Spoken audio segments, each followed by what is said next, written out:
Hello.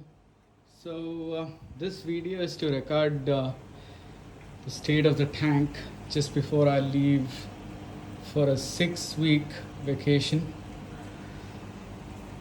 And yeah, it's a long one. So and I really don't have anybody to come and do stuff, uh, or even feed the fishes while I'm gone.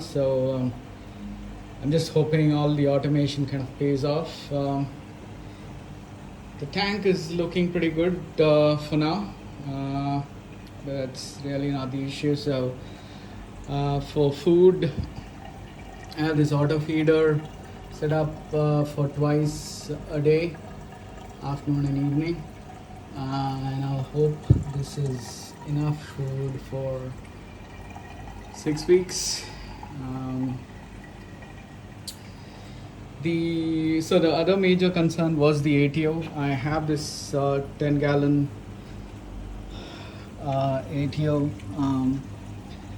which I've filled. I've also bought a new ATO, which is going to be like a redundant ATO. If the main one doesn't or the water in the main one gets over, which hopefully it won't, but if it does, I have this ATO, which is a Jabao ATO, cheap one. It's got a small pipe, and I put the sensor for that new ATO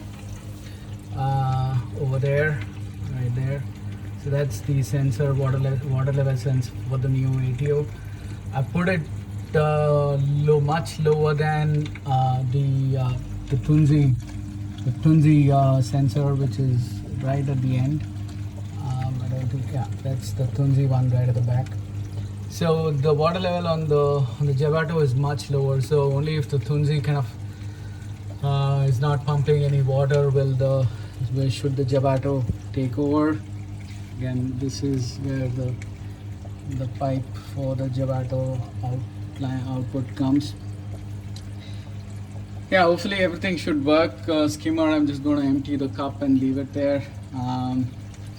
And I've also looked at the calcium reactor. Calcium reactor is full, should last definitely till I come back. The Alcatronic reagent, I've filled it up. That should again last for 6 weeks. I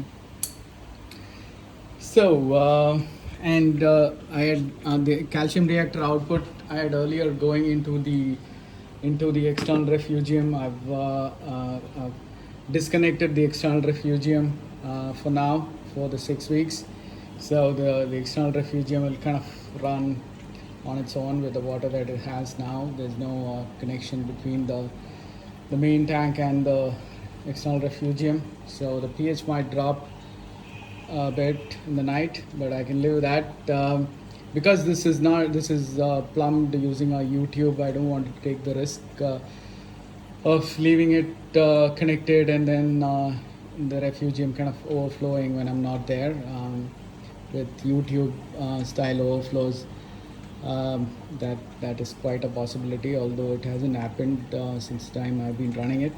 So I had earlier run the calcium reactor output to the refugium. Because I've disconnected it now, I'm running the effluent direct to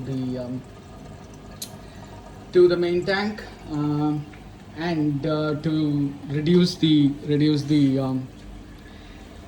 amount of water evaporating, I've shut the fan off. So yeah, it's gonna get a little warm, but I have a chiller. Hopefully that works pretty well. And I'm also going to switch on the air conditioner, leave it running for 6 weeks full time. Yeah, that's going to cost quite a bit, but yeah, I think I can live with that. And I was dripping calc washer, so I've not. So what I've done is I've only put fresh water in this, so it'll act like a third repository for fresh RO water.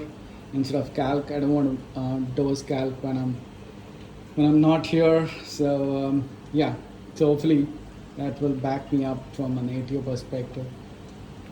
Yeah, those are the things I've done. I've also set up, put a camera here in the sump. I'll leave the sump lights on, and then I'm gonna like have a second camera just facing the tank like that, so I can see the feeder, the automatic feeder, and the tank at the same time from the cam. Yeah, hopefully, all this works as expected. Otherwise, what's the point of all the automation, right?